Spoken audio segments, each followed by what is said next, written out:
On peut s'attendre du pire comme le meilleur. Parce que vous savez, l'une des spécificités de M. Trump, c'est qu'il est imprévisible. Il peut venir prôner des relations de coopération fructueuses, tout comme il peut venir, si vous voulez, marquer beaucoup d'autres ruptures, comme on l'a vu lors de son premier mandat au sein des organisations internationales.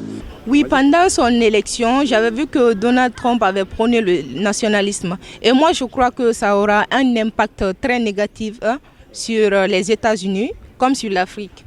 Mais beaucoup plus sur les États-Unis. Parce que si nous prenons la majeure partie des habitants des États-Unis, ou ceux qui travaillent le plus, ce sont des migrants.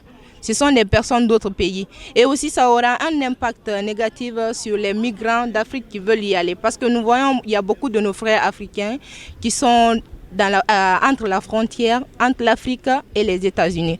Parce qu'aujourd'hui, nous voyons tout ce que se passe en Afrique, notamment avec la montée en puissance de la Russie. Et la Russie, c'est un des concurrents de l'Amérique, pour ne pas dire le principal concurrent de l'Amérique, bien sûr avec la Chine. Et je suis sûr que cette fois-ci, Donald Trump va s'intéresser quand même à l'Afrique sur ce plan-là.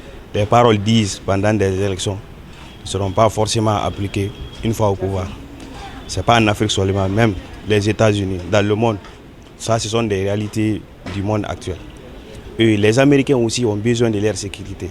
Vouloir interdire aux Africains qui partent à la recherche de bien-être sur le sol américain et qui partent de façon illégale nous mettre en défi. Mais il faut savoir d'une autre manière que cette décision de Donald Trump aujourd'hui n'est rien d'autre que protéger l'Amérique à redresser son économie et surtout éviter, c'est-à-dire certaines choses qui ne sont pas permises en Amérique.